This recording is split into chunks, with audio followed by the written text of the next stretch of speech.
So, for the longest time, it's been Samsung versus Apple, Galaxy versus iPhone, up to the point where even names became a competition. First, they were both regulars, and then they went Plus, and then one switched to Pro, so the other couldn't just go out like that. It had to switch to Ultra, all as a way to call out that their product was better than the other. Over that time, we've done all of our comparisons, but calling out a winner was always a bit complicated because, as it turns out, each approach is different. For Samsung, it's always been this battle of numbers and capabilities, while for Apple, being late has never been a problem as it's allowed for better implementation, or at least it has most of the time.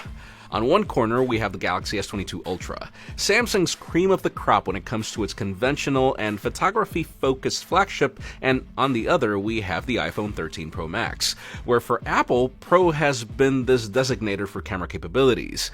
The question is, though, which phone does it better? And I'm not just talking about the camera. I'm Jaime Rivera with Pocket Now, and let's dive into our comparison.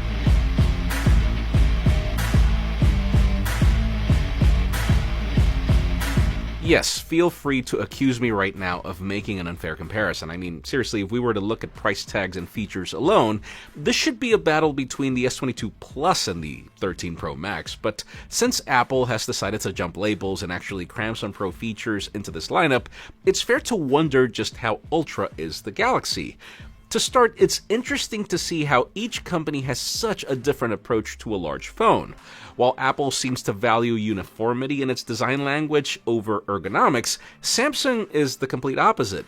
It's as if Sammy knows that handling a large phone is better when it's curved, while Apple seems to think that blowing up a small design is a smart move.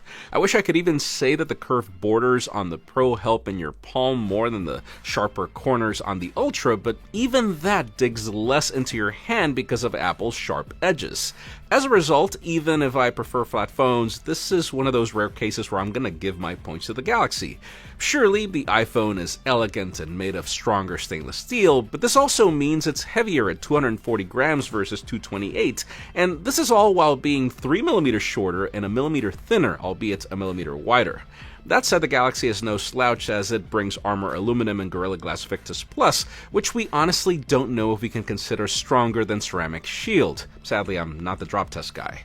Yes, both camera humps look just as awesome as they wobble on a table, so you will kind of need a case on each of these devices if that bothers you. Overall, I will admit, I like both designs, but I feel that Samsung understands that large phones need a bit more creativity. A clear example of that is once you flip them around to their displays.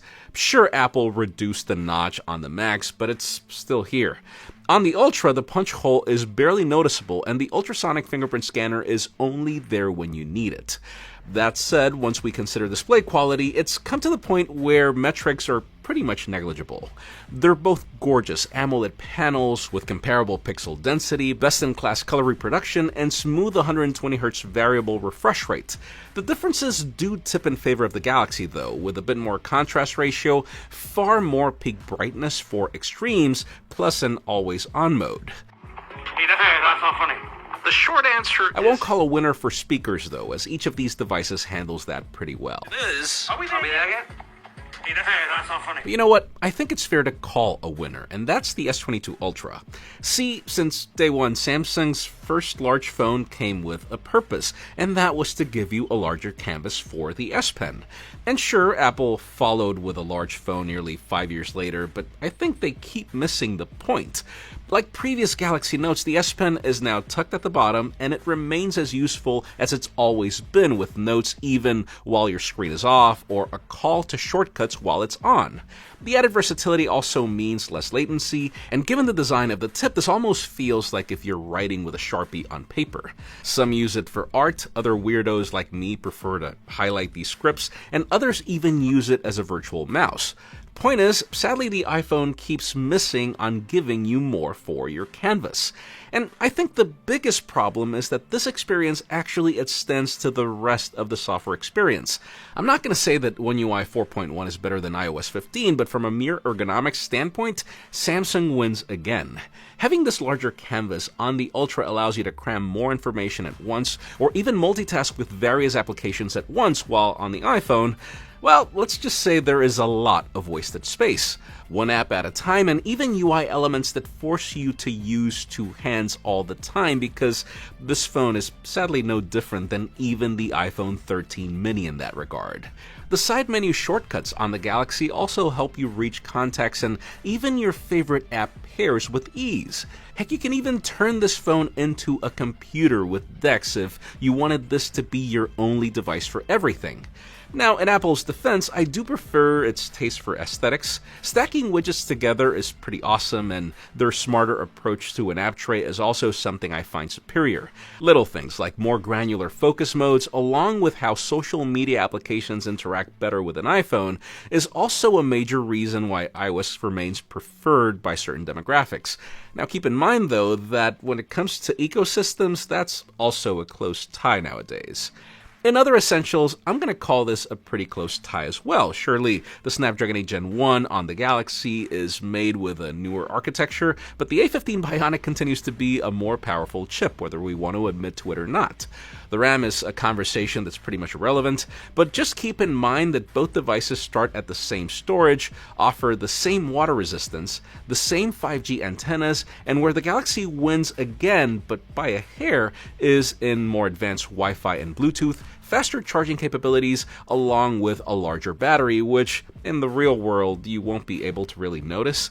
I'd call both as devices that can last all day and then some, and I can't even tell you that I find any differences in phone calls either, as each device handles those just as well as they remain connected to data. So fine, let's talk cameras. If you were to measure the spec sheet, Samsung would win this one by a long shot, given the added lens options, more megapixels, larger sensor sizes, you name it. Thing is, you and I know that the end results are what's most important, and this is where things get very interesting. Off the bat, I'm going to say that I think that the Galaxy wins in most things, and this time it's not just about physics. During the day, you won't be able to tell much of a difference, except for the fact that the Galaxy will beat the pants off the iPhone in almost every zoom shot above 3x, while the iPhone will swing back in its better macros, which you have to fumble with a bit on the Galaxy. Colors are fairly similar, but I'm liking Samsung's more subtle color science. I do notice the iPhone is a tad brighter in some cases, but then I see more detail from the Galaxy for obvious reasons. There are just more megapixels. Now, at night is where I'm actually in shock. I mean, even with the iPhone's in-body stabilization, the Galaxy doesn't just take faster photos, but these are brighter and far more detailed. I find usable shots from absolutely any focal length on the Galaxy, while on the iPhone, I'll mostly stick to primary shots. I even see Samsung handling lens flares far better, and yes, only the Galaxy can take photos of the moon, or serve as the perfect stalker camera for your next-door neighbor. Once you switch to selfies, I usually drift to Apple due to its deep fusion, and that's going to be the case for most photos in lower light, but during the day, I notice Samsung giving us comparable skin tones, even if a bit sharper than I'd like, and this extends to portraits, though kudos to Samsung for handling those with a better crop. And sure, each phone has its own set of tricks, but which I don't really care about as much as I do video, and this is sadly where the iPhone just continues to win.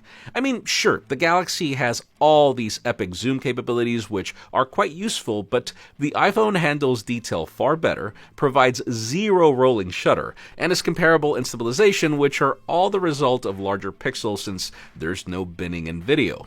You'll notice it more during selfie video, where Apple even provides a better crop, and where you'll see almost none of the jello effect that you'll see from the Galaxy in most cases, as there is a faster sensor readout because there's no oversampling. So yes, for photos, the Galaxy wins, but for video, the iPhone still remains unmatched. And this is not even comparing ProRes, because if I'm honest, I find it to be as gimmicky as 8K on the Galaxy, given the implementation, or the lack thereof. To conclude, I agree, this was pretty much an unfair comparison, but I think it serves as a pretty good way to get my point across. On one hand, we have the best of Apple, and on the other, we have just one of many different alternatives that I'd call the best of Samsung. At this point, Sammy is already owning foldables, which Apple is still not adopting, and to see Cupertino continue to bank only on its cameras as a differentiating factor is kind of baffling when this Ultra beats it in so many ways. Obviously, there are things Samsung still has not figured out, and it's the reason why I enjoy doing these comparisons. Sometimes brute horsepower is not as good a solution as a well-tuned machine, and this is something that Apple has proven to do better than any other company in the industry. Now, if I were to have to just pick one of these phones as my daily driver, I would go for the Galaxy S22 Ultra. Sure, it is a tad more expensive, but you know you can find tons of deals on it everywhere, while in the case of iPhones, those don't really drop in price at all. With the Ultra, you're getting a more capable phone, which is kind of what you want for this price range. If I'm going to pay SUV money, I want all-wheel drive and not just a large vehicle that does nothing better than a sedan, which is, I think, the best analogy that I can give you into summing up this comparison. Let us know if you agree with my assessment in the comments down below, and while you're at it, follow us on social media and subscribe to our channel for more videos like this one. You can also follow me on my personal handles to see me do my favorite comparison every single year. Please give this video a thumbs up if you like what you saw. I'm Jaime Rivera, thanks so much for watching. We'll see you on the next one.